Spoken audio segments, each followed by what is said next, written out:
Thanks for coming. Our next program is Kiese Laymon in conversation with Lester Spence. Kiese and his novel Long Division and book of essays, How to Kill Yourself and Others. I did a reading over at the library this summer. Lester came with his son, and it was wonderful for a number of reasons. One, because I've been teaching Lester's work for about 4 or 5 years. So I just want to thank everybody for having me, and I'm excited to be in this conversation with you. I became familiar with Kiese. Did I get that right? I've been calling him Kiese. Thank you. Kiese, largely through his work on the web. There were a series of essays that I became familiar with that were shared on Facebook, and they really touched me in a number of different ways. So what I'm going to do, there's a guy who passed away this year. His name is Albert Murray. Albert Murray was a friend and a kind of an interlocutor of Ralph Ellison. And when I talk about them intellectually, when I talk about what they contributed to literature and to American life, what I do is I refer to them as Negro nationalists. And that's not a pejorative, right? What they believe, although they did not necessarily believe in kind of the conservative cultural black nationalist argument that will posit our roots in Africa and say that we have to kind of reclaim that in order to be full Americans. They believe strongly that black people, that the American came in large part from black people, and there was something in the South that we needed to actually retain and use. And they talked about the blues idiom a lot. And that's what Kiese what his writing, that's how it struck me. He's from the South. He writes about the South in certain ways, and there are a whole lot of Southern experiences that, to the extent we think about them, we place them in a hierarchy of American experiences or black experiences. We put certain types of experiences here and certain types of poor and certain types of Southern experiences below that. And what he does is he pushes against that in a really fascinating way. So I wanted to talk about that. Every time I get a chance to give shout outs out loud to people I appreciate, I do that. So I thank you for coming, and I want to get to that. But the first thing I want to do is ask you a question. How do you write? What's your writing process like? I'm a very slow writer. So I write 2 hours a day at night. I write 2 hours when I wake up in the morning. And I usually try to create new material at night, and I try to revise in the morning. And a lot of people are like, why do you write so much? And it's simply because I'm not a good enough writer not to write a lot. You know what I'm saying? I think you have to know your limitations. I know that I'm a provocative writer if I just write when I want, but I'm not a quality writer. So I just tend to, I tend to have a routine, and when I veer from that routine, I notice that the writing suffers, but also I notice that my life suffers. So 2 hours in the morning, 2 hours at night. Usually 2 hours is spent creating new material, 2 other hours is spent revising, and we just go from there. Now, you talk about it as if it's a routine, and I ask these questions because there may be people in the audience who actually think of themselves as people who want to be writers, or who actually write, or even there's a craft, whether it's DJing or spitting rhymes or it's drawing, something that they actually want to become better at. Right. When did you realize it was a routine? When did you realize that you worked best at it? I started writing for my high school newspaper in the early 90s. I was a junior, and I became enamored not only with the idea of creating words, but the idea of other people reading the words and responding to the words I created. So I think that particular really ritual, it's more of a ritual than a routine, started for me way back in high school. I was editor of a number of publications in college, and those people who do journalism understand you have to spend a lot of hours on your craft. And so when I say it's a ritual, what I'm saying is, like, at a minimum, I have to spend 2 hours in the morning, 2 hours 2 hours in the morning, 2 hours at night. But during the day, I mean, I think you also have to create. You have to write if you feel it. And in my life, I've created the best material when I'm sticking to that ritual most intimately, right? And when I start to veer, the writing gets terrible. So it started for me when I was 15 years old. My mother's a professor of political science, and think it's really important to say this. You know, she had me when she was 19. She was a sophomore at Jackson State University. We had a lot of books in the house, and she made me read books before I could do anything else. And so I just understood really early that books were important, but I was never intimidated by books. And I think that's a really important thing to understand. I was never intimidated by books, never intimidated by paragraphs, never intimidated by sentences. And I was encouraged to write the books that I wanted to see on my shelf early on. And so I just think that's really important. You know, like a lot of times you get these black writers up here, people want to talk about them as if there's some, like, they got struck by lightning or anything. Like in some ways I'm supposed to be right here, I'm supposed to be talking to you, I'm supposed to have been the writer of a number of books. But again, like what I think is important, especially for young people out there to understand, is that, you know, quantity is not quality. There are a lot of people who write tons and tons and tons and tons of books, tons of paragraphs, tons of sentences. That doesn't mean that you've written one transformative sentence, one transformative paragraph. Do you understand what I'm saying? So I think my mother forcing me to read and forcing me to reckon with the paragraph and the sentences in our little library encouraged me to not want to waste writing's time when I did pick up the pen. Now, you mentioned the fact that your mother was young when she had you, right? One of the things that your writing pushes against, I mentioned Albert Murray earlier.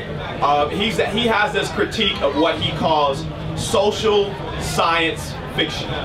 Right. The Omni-American, the book that he's probably, one of the books he's most responsible for, comes out about 1970 in a time where you've got the Civil Rights Movement and the Black Power Movement working together. You've got the Student Rights Movement, but you've got an intense interest in black people as a problem. Right. So you think about the Moynihan Report that comes out in the middle 60s, that Senator Daniel Patrick Moynihan wrote ostensibly to actually help black people, right? The title of it is, I think it's called The Case for Action, right?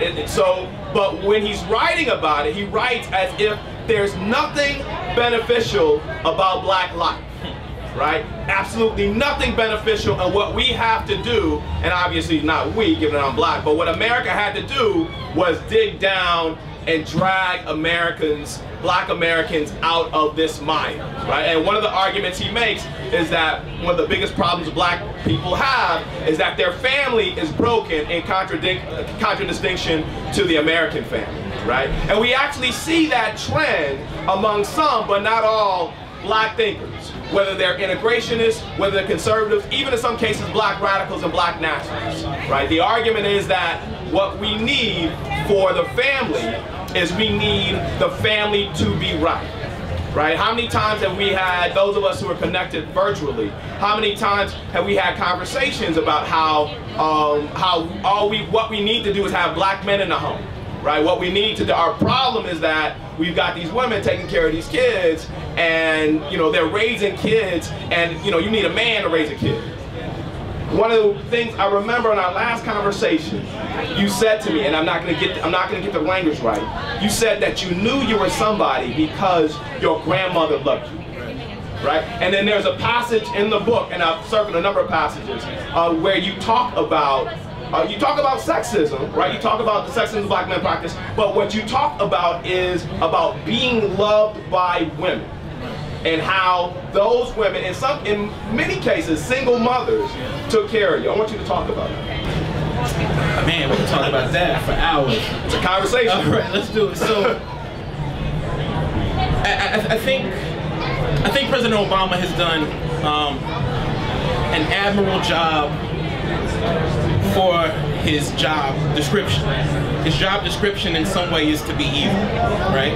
We have to understand that about the American presidency. Your job, among other things, is to be evil. So when I say he's been done admirable, I think he's been lightweight evil.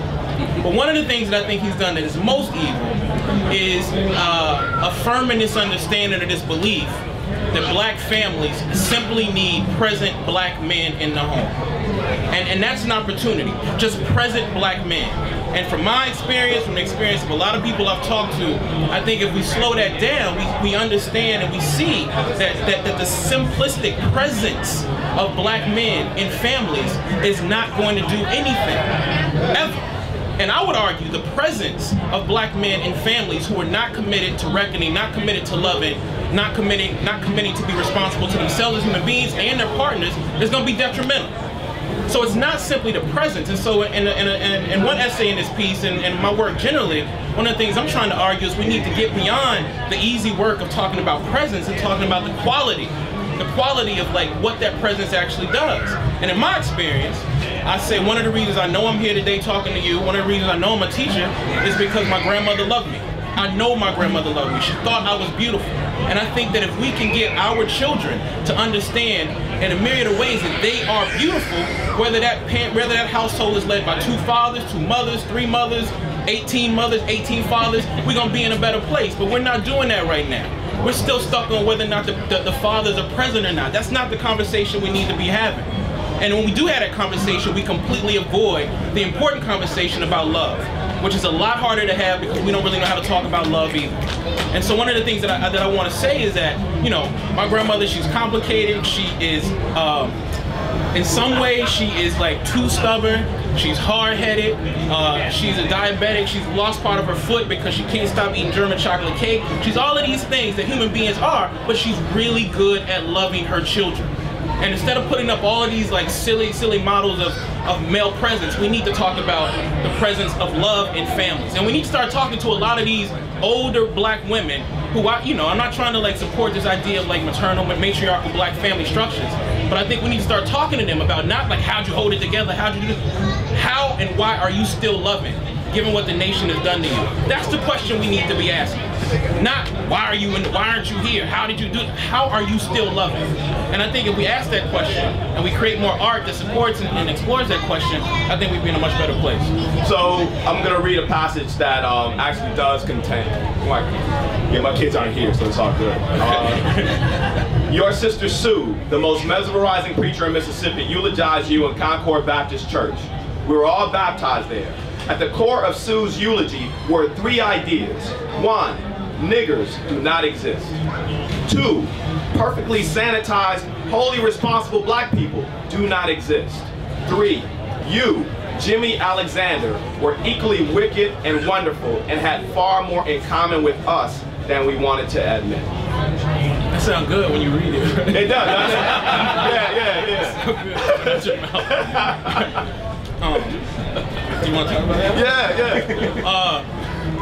So my book starts with a letter to my Uncle Jimmy, who was the only man in my family. I was raised by my mother, my aunt was around, my cousin was around, and my grandmother. And my Uncle Jimmy moved back to Forest, Mississippi from Joliet, Illinois. And for most of my life, whenever I would start to veer off track, my people would be like, "You're going down that road to Jimmy, right? You're becoming more like Jimmy." Jimmy was addicted to a number of things, including crack, alcohol, and unhealthy sex. And so when he died, my Aunt Sue, who was just incredible former preacher, storyteller, she eulogized him. And one of the things, and really what she said was, we are Jimmy, right? Like, we are Jimmy. We are this black, old, darkened from life man who's died, who was addicted to all of these things. And so the reason I start with this is because I want to kind of model a kind of critique that often is not afraid to also turn the introspective light on itself.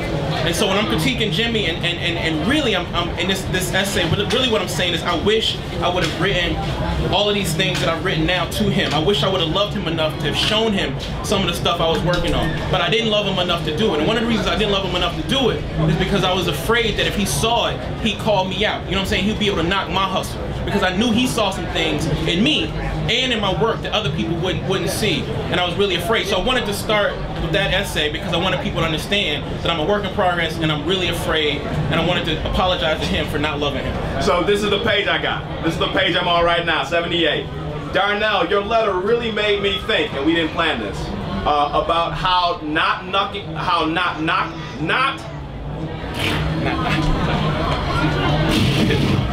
get that on video. Darnell, your letter really made me think about how not knocking another brother's hustle was seen as black men loving black men. Your letter reminds me that any love that necessitates deception is not love. It doesn't matter if that supposed love is institutional or personal. Your letter reminds me that when you don't let love breathe, you can't be surprised when you and those around you suffocate. We black men have suffocated our partners and ourselves for a long, long time. We black men have been suffocated for a long, long time, and I'd like it to stop.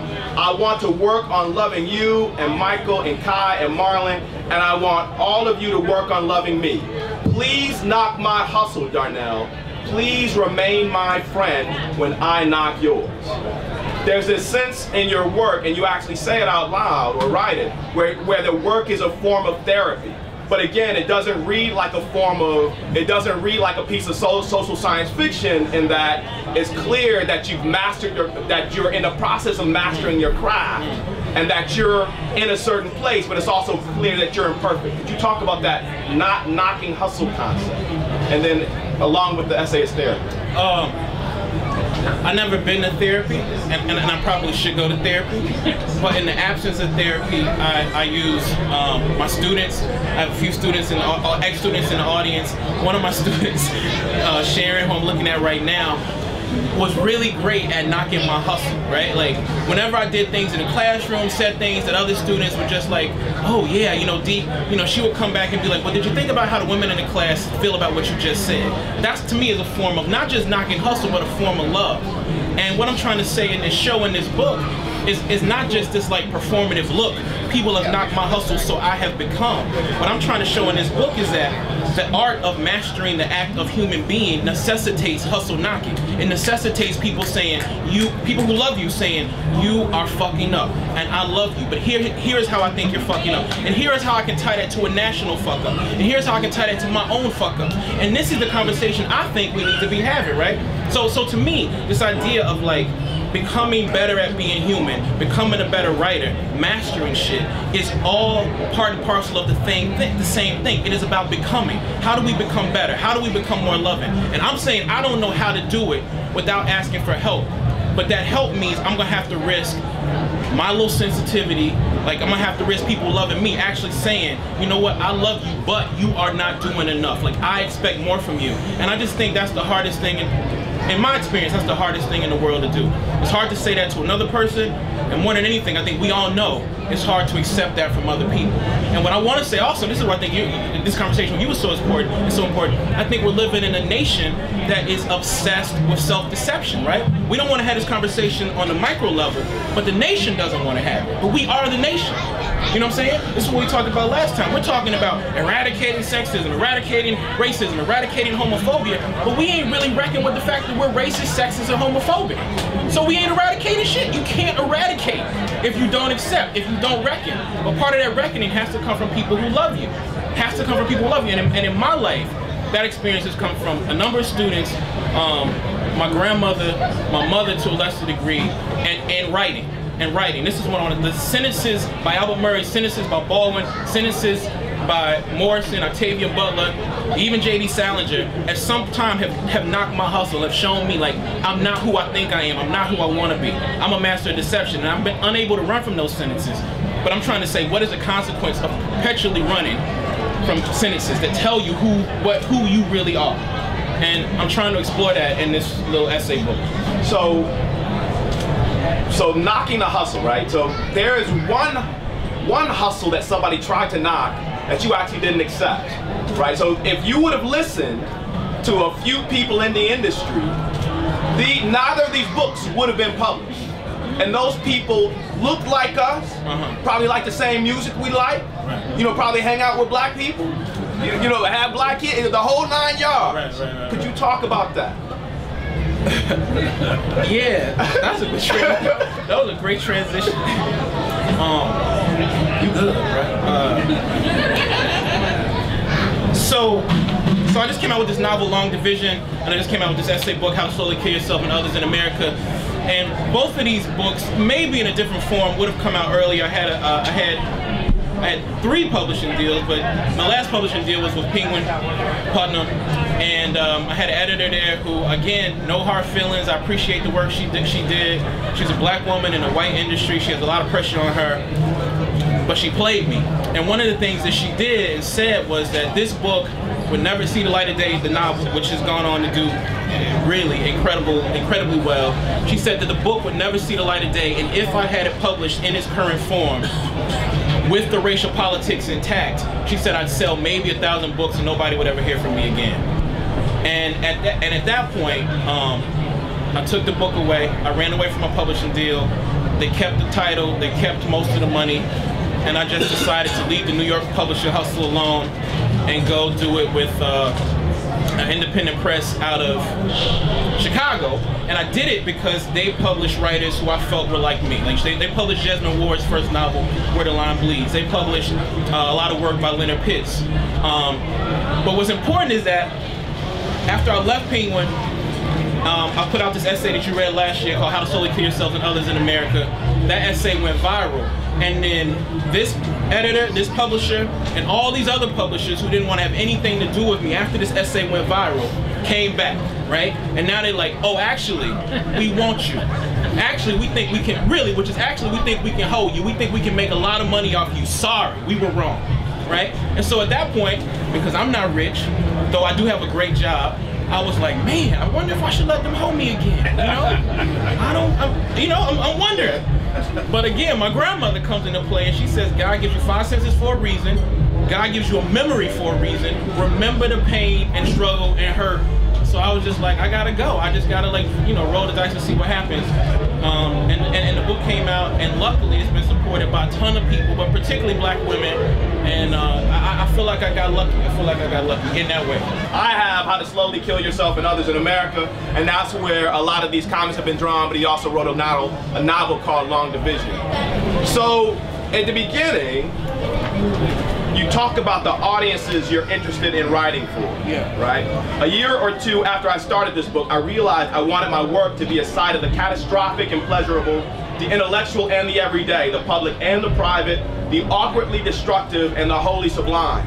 Instead of imagining standard literary audiences, I knew that I wanted to question traditional literary fictive trajectory by writing to folks or sensibilities who don't read for a living, and those folks or sensibilities who are paid to read for a living in everything I create. Could you talk about that tension and what those audiences looked like in your head to the extent you saw them? Well, I mean, that's a great question. The audiences look like me. And so I teach African American Lit and creative writing at Vassar College. I'm paid to read and write books and teach kids to find portals of entry into reading and writing. That's my job. So I love books, I love reading and writing. Part of me, right? But there's also a part of me, there's also a sensibility who never ever wants to read another American piece of fiction again.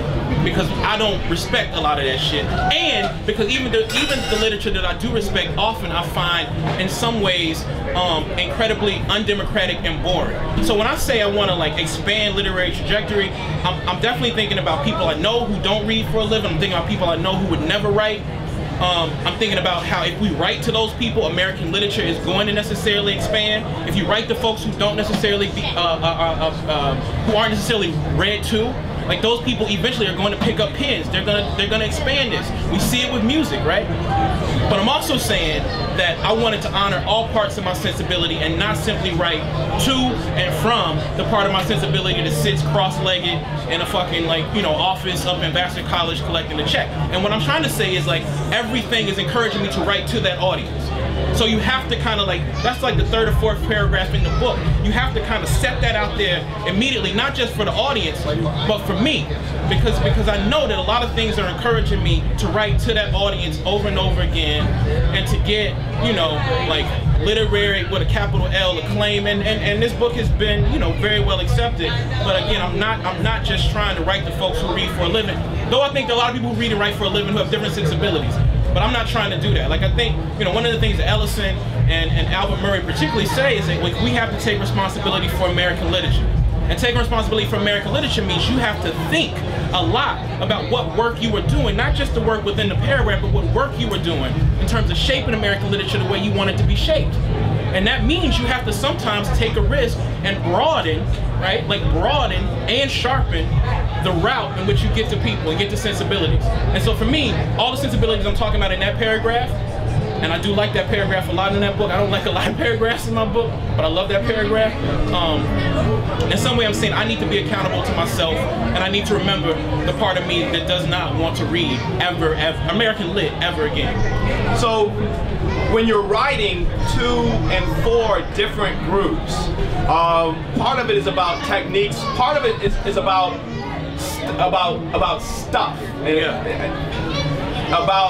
So I place you with a number of writers, Ta-Nehisi Coates in nonfiction, Junot Diaz in fiction, Michael Chabon, I might be getting his last name wrong, in fiction.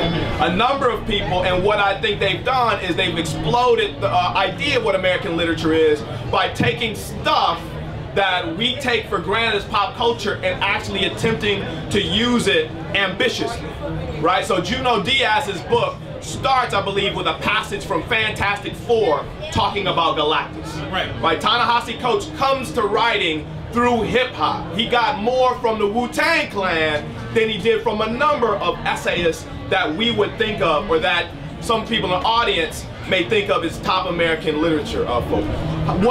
How did you go about the process? I see that in your language. I see that we're going to talk a little bit about the novel Long Division. You actually talk about teenagers my age, about teenagers in the 80s, the slang they use, the high tops they use, the music they listen to, etc.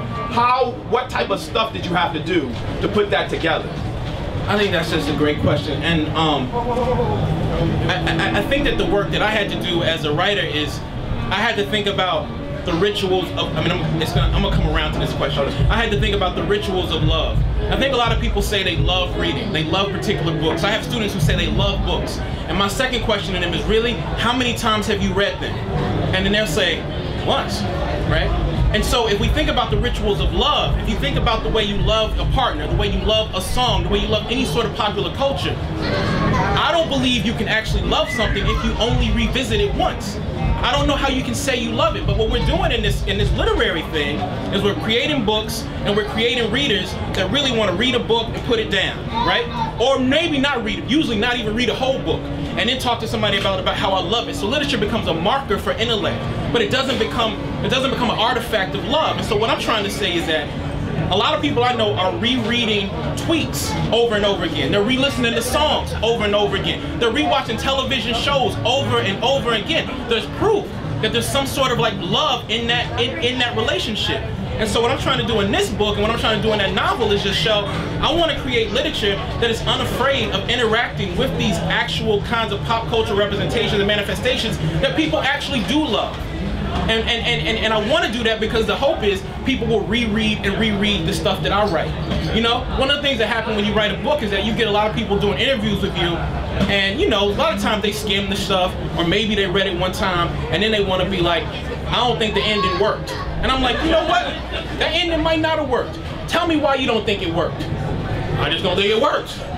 You know, I just don't think it works. So in some way, this might be a form of knock and hustle, but in another way, I think it's like a performance that we do of literature. I teach literature, and sometimes I do that. When I'm teaching new books, I might read them one time because I'm pressed for time, and then I go in there and try to teach it. That's bullshit. That's like blasphemous. You have to like show a ritualized intent of love with this literature before you can do anything, I think, meaningful with it. And one of the things we're not doing is we don't want to engage with the popular. But people love the popular. There's proof that people love the popular. Look at the rituals, right? I drove down here from Poughkeepsie last night and this morning, listening to Drake over and over and over again, right? Like, which in some way is terrible. I did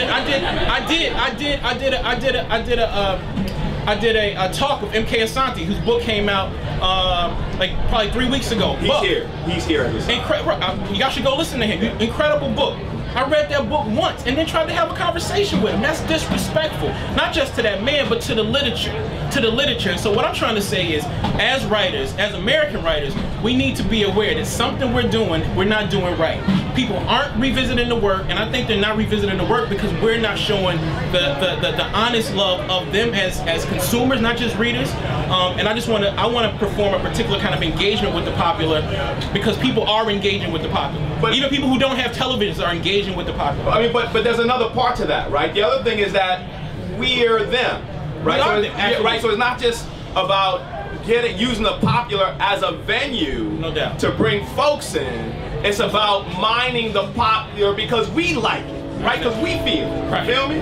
Right. But we do like it, but you know, that like admitting that you like the popular, I think in the academy is this new thing. My mother was a professor at Jackson State for years, and you know, we had a small little black and white TV. She wouldn't get cable. When we did get cable, that shit would get cut off because she wouldn't pay the bill. But she would never admit to her friends that she liked to watch television. When I started working at Vassar, I go into the mail room. I hear people up in there whispering. What y'all talking about? Nothing. What y'all talking about? The Sopranos. You know, they whispering. They whispering about the Sopranos. Because the idea is that if you engage with the popular, you somehow are less intellectual. You somehow are less intellectually sophisticated. And I'm saying that might be true, but I know a lot of wonderful, beautiful, really smart people who have written articles about people's engagement with love and hip hop. Right? And in some way, what I'm trying to say, like, those kind of articles, like those kind of relationships are relationships that I want to see more of in literature. And you can't do it if you fool yourself into believing that the popular has nothing to do with the meaningful. Because I think the popular and the meaningful are like integrally wed. But we have to like do the work to mine that relationship. And that's what I'm trying to do in both of these books. So what you, with the book of essays in particular, you said that, I remember when it was about to come out, and you were like, the best hip hop album of the year is my book of essays. Yeah. You know, it wasn't like that, but it was kind of like no, that. I said that, but I mean. Yeah. So it was Facebook.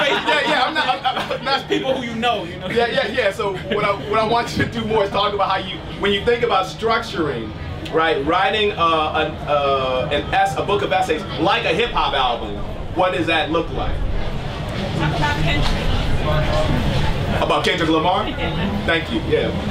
I mean, when I wrote on Facebook that the best hip hop album of the year is a book, and I said it was my book, that's what I said. Oh, yeah. Again, one reason I did it is because there are people who I kind of trust, and I kind of trust they know my sensibility on Facebook. But the other reason I did it, I said that was because, you know, I'm admitting how informed my work is structurally and, like, you know, within the work by hip hop. And I want to say, I think the best artistic work of creation that I've consumed in the last probably 3 or 4 years is not a book. It's Good Kid, Mad City by Kendrick Lamar. Like it is the most meaningfully American exploration that I've taken part in, and that book inspired, I think, my novel in a way, kind of, sorta, and definitely inspired what I wanted to do here. But one of the things I'm saying is that the way I structured this book is that the book starts off with my aunt. My aunt is responding to me. I'm talking to my aunt, Uncle Jimmy, in the first chapter. So there's like a collaboration happening. In the middle, we have 4 black men, one who just got out of prison, one who's trans, one who's gay, one who has a lot of issues with depression and suicide, and one who's trying to write a book, and me talking to one another in the same piece. We end with my aunt talking to me and my talking to my mother. So one of the things that we don't talk about when we talk about hip hop is we don't talk about the insistence on collaboration. We can talk about the misogyny, we talk about the violence, we talk about the dynamicism, but we don't talk about how important it is that, like, those brothers, mostly brothers, are really interested in collaborating. But what we see in hip hop is when those collaborations take place lyrically, they're usually like a lyrical boast, right? Like the MCs are usually like boasting about who's the best, who's the dopest, and what happens is they're using women as collateral damage to show, like, I'm better than you, I'm better than you, I'm better than you. And I get that. We think about the history of, like, the Battle Royale and Ellison. I get the history of that. But what I wanted to do was flip that and say, what happens if we get brothers talking, collaborating, ciphering about love? In the middle of this book, about love. And the essays in the book that aren't explicitly collaborative are also in some ways bringing different voices in.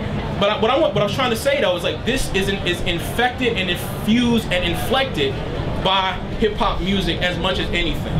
And that was my way of paying ode to that. So here's the deal. It's about 3:40.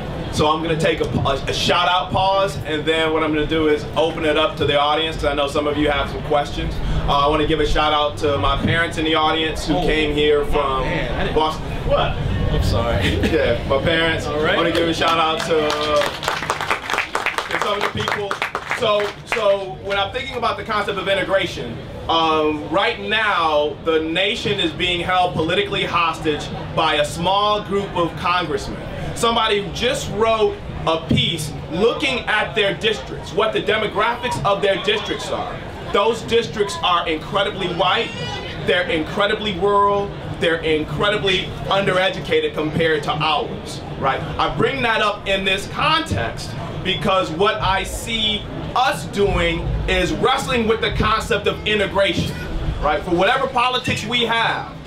And it's again, if there's any group that actually needs to be taught about integration, that needs to be taught about what American culture needs to be like, that needs to be taught about what excellence, what black excellence should look like, is not black people, and is not actually the people in this audience, it's people in those rural areas who right now are literally causing people to die by their inaction, right? On that note, I'd like to give a shout out to Davon Love. I don't consider myself an activist, but I consider myself as doing what I can to support activist politics. Davon, do me a favor, just raise your hand. He runs on Leaders of a Beautiful Struggle. Leaders of a Beautiful Struggle, one of the things that makes Baltimore unique is the presence of a powerful black, youngish left, because you ain't young no more. Sorry. But the other reason I support Baltimore, love Baltimore, is because of that radical book tent right behind you guys. And I want to give a shout out to Mike McGuire along those lines. Raise your hand, man. Raise your hand. All right. And then my kids are in the audience, and I actually see Sunshine too. So I actually want to give a shout out.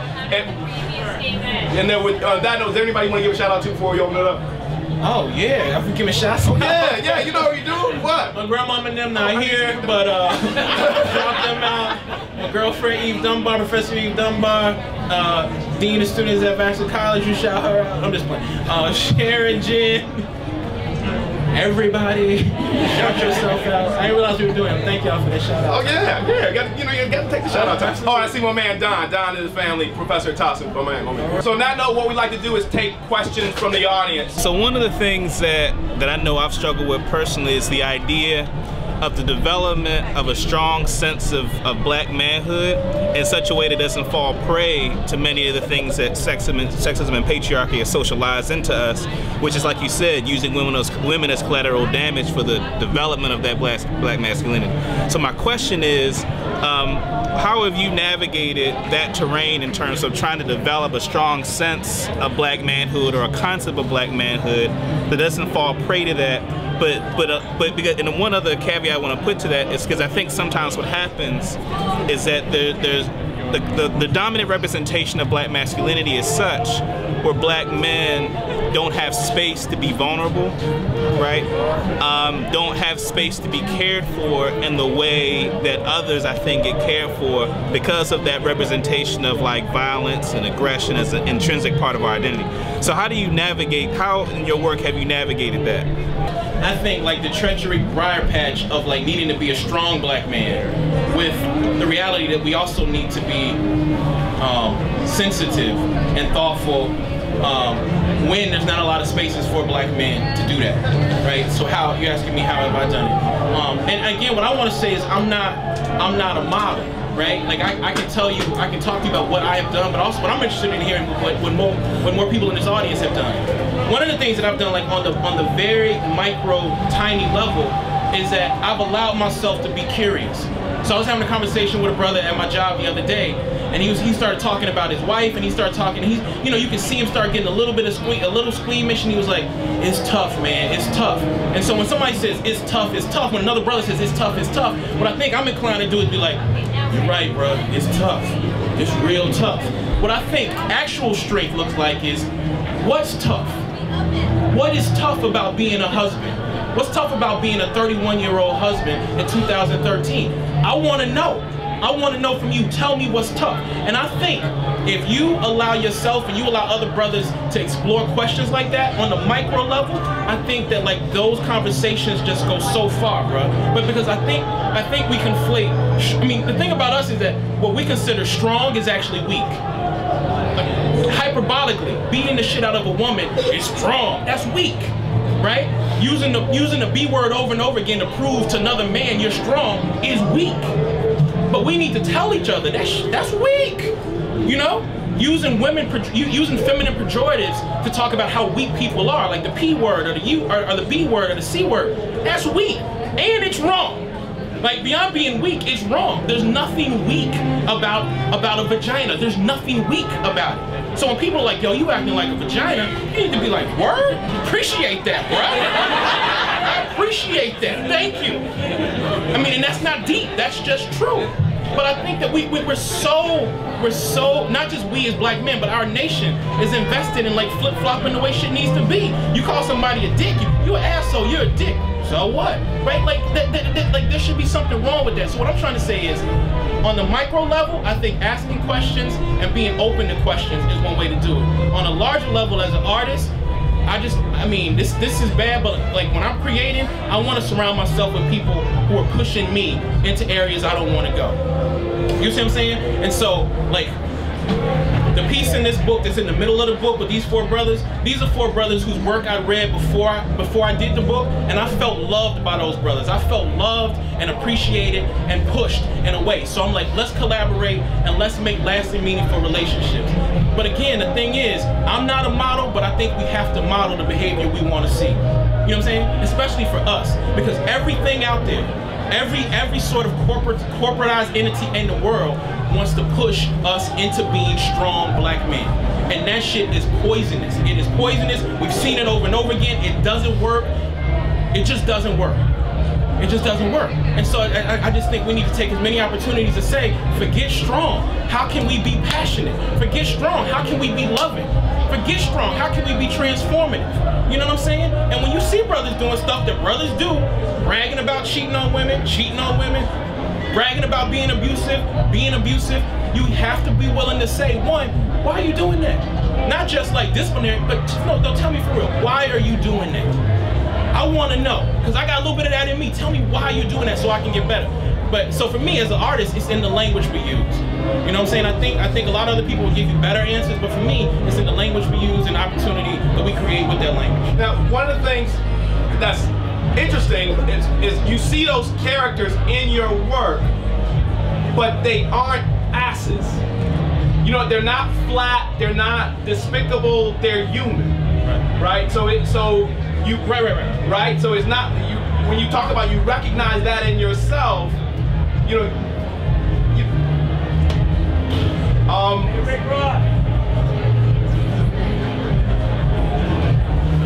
it's about recognizing their humanity in your writing. Right? I mean, it's about recognizing that their humanity in the writing and recognizing our humanity. I said what I just said to you. I believe it. I believe in using my classroom space to push against like convenient cardboard notions of masculinity. And if I'm walking out here and I see another brother walking toward me and there's a woman, right, with like an ample posterior, I'm gonna use that opportunity more than likely, unless I'm with my girlfriend, to triangulate. It's gonna be hard for me to walk up to that brother and be like, what's going on, bro? How are you? But if we look at this woman, I'm gonna be like, you see that? You know, we're gonna do the head nod. But what I really want to do is I want to talk to the dude, right? I'm objectifying this woman as an opportunity to connect with a black man. That's what we do. That's what we do. So like, you don't have to be deep to call it out. That's what we do. Like, a lot of these utterances that we use that manifest in our behavior are just ways of connecting with each other because we don't see enough space to connect with one another. That's just the truth. And I just think if we push and we acknowledge and we reckon with that truth, we're gonna be healthy. And this is where I get in trouble with political scientists, because in some ways I have given up on politics. In some ways, I don't want to admit that. But and I do believe that we like structurally we need to do so much. But on the personal level, man, on the personal level, and I don't want to sound like one of those conservatives, but on the personal level, we have to realize that the nation has never shown that it wants us to survive or be loving. It has shown that it wants us to be strong so it can throw our motherfucking ass in jail. Like, that's just the truth. And so, in some ways, it's like you have to go one-on-one with white supremacy. And that's how I feel, but you can't beat it by yourself, right? Like, we gotta beat it together. We gotta beat it with those women who love us together. We gotta beat it with our partners if we're gay and bisexual together. And I'm just saying that, like, part of that is the way we use language and articulating the actual struggle, which is not like me against you, me against some woman, let's talk about how fine she is, let's do all this bull, blah, blah. Like, you know, sex without passion, sex without love. It's about sitting down, loving each other, and asking each other the hard questions. And then the hard part about doing that is not privileging ourselves as black men, because black women got a lot of other shit to talk about other than this. Like, the thing about these conversations is that it can make us seem special. It can make us seem like we have so much work to do and black women got it all figured out. No, we know y'all ain't got it all figured out. We know we've been putting too much burden on you.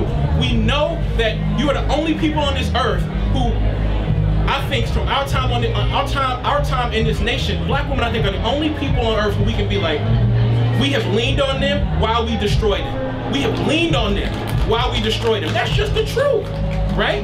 But like, that destruction has consequences.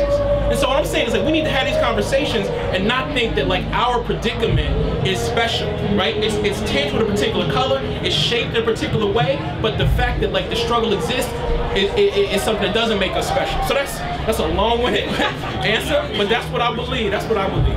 All right, see you, sister in the back. So what does it cost you to change all of this that you're talking about? So what does it cost us to change? I mean, the crazy answer to that, my crazy answer to that question is that it costs the literal ground that we walk upon, right? I think when you start to reckon with, like, what you call reality and what you need to, like, make it through the day, if you really question that, you're gonna be floating, right? Like, this is why I think we affirm a lot of misogyny, we affirm a lot of racism, we affirm a lot of those things, because that shit is, like, in the fabric, in the groundwork of, like, who we are. So if I'm walking and I see some woman who I should think is attractive, and I'm using her to triangulate and connect with another brother, like, not doing that causes me to do what James Baldwin says, like, that internal quake. And that internal quake hurts. And again, I think it's important to understand, black men ain't the only people who need to do that internal quaking. Like, we as a nation need to do that internal quaking. Everybody in this audience needs to do that internal quake. So what I think the costs are a perception or understanding of who we are. Like, that is the cost. But I think that we've conflated, like, normal with crazy. Like, we are crazy, right? The nation has insisted that we be crazy.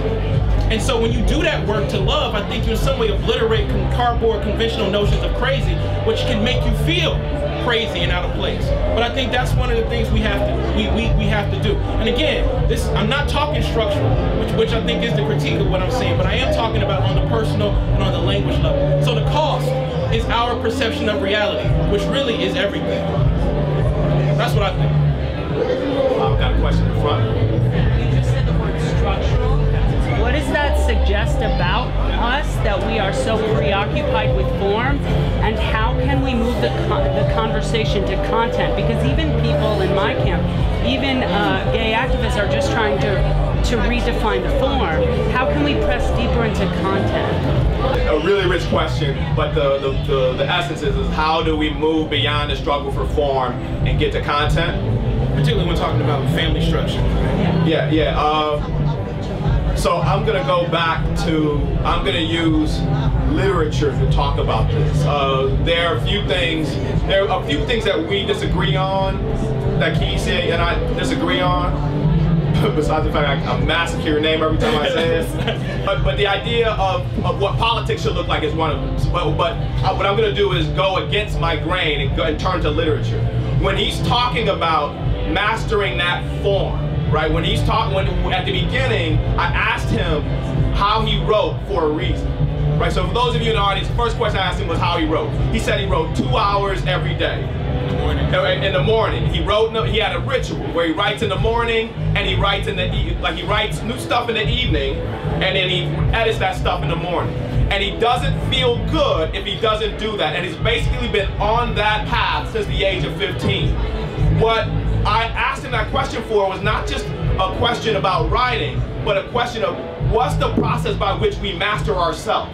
The essay is a form, right? The book is a form, but the content requires consistent mastery and practice, right? So in the effort of mastering that practice, not only was it him about writing, doing the hard work writing every day, it was also about him placing himself, and at some point making the decision to place himself into a space where he could produce writing every day. So that means engaging in certain types of literatures, right, to see how you can get better, to rereading them. It's about being with certain types of writers who can knock your hustle. That's the part, when you talk about that, you're talking about democratic critique, right? So that's what I would suggest as far as our arguments. As far as the form is important, because without the form, the content doesn't mean anything, right? If you have water and you're thirsty, you need at the very least your hands in a cup, right? Or you need a faucet, the form of a faucet to put it out in a way that it comes out, right? But at the same time, if you try to drink water out of a cup that's empty, you're gonna come up empty because there's not gonna be any content in it, right? So it's about us fighting. Now in my case, I believe we fight for the structure first. Those are my politics, right? Now I am a political scientist. You fight for the structure first because we can have room for random and trifling folks to be random and trifling, and then that structure actually provide them life, right? But at the same time, we still have to work on the content. So I try to be ethical in my relationship. Sometimes I'm successful, sometimes I'm not, you know, and then use that whole process, use as many aspects of my life as possible to figure out what that form, the content battle looks like, and then apply the findings to everything else. He talked about how the essay was a form of therapy and about how writing makes him better. You know, and that's not just because he's wrestling with the stuff on the page, it's because writing is a form of discipline where he could take that learning, that lesson, where every day I'm doing something, and then he applies it to something else. Is that about right? I think so. And I also want to say, I just think that your question again was particularly about the family, right? You're looking at, you talked about queer, lesbian, gay families, as well as, like, you know, traditional black families. And I think this obsessive reliance on form from the critics is a deflection, because I think for them it is all about content. I don't think that they really care what the form of a family takes. I think that there's proof that they do not want that family to be loving in a way that they don't deem like loving, right? So when people talk about, you know, again, the presence of black men in the home, right? And what you want to argue is that that's a form. Like they're saying, like, look, here's the form that these families should take.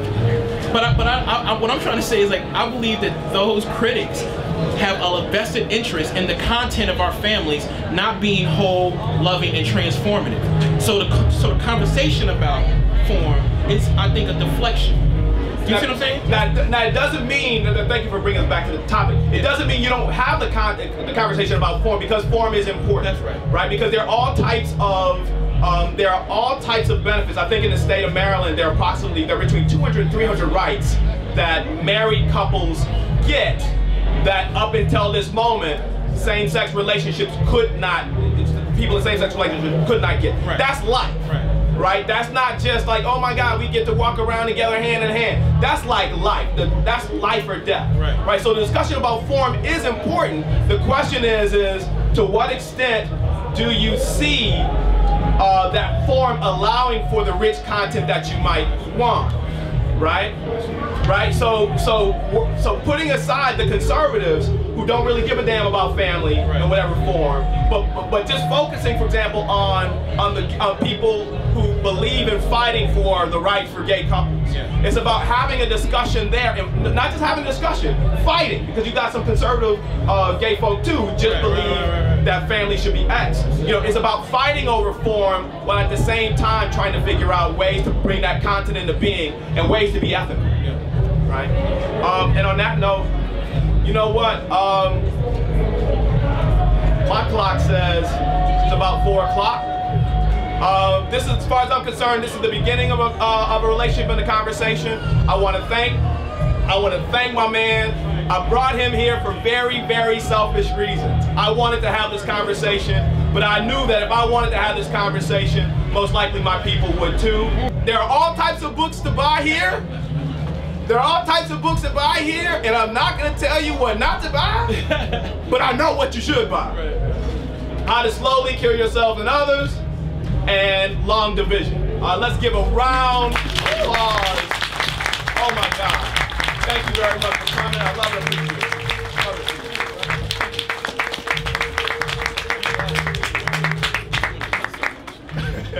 Well, my kids are. Thank y'all so much. Oh, no. Thanks everyone. Thanks Kiese. Thanks Lester. If before you leave, stop by and get your picture taken with the Giant Library card or sign up for one on the right. Thank you.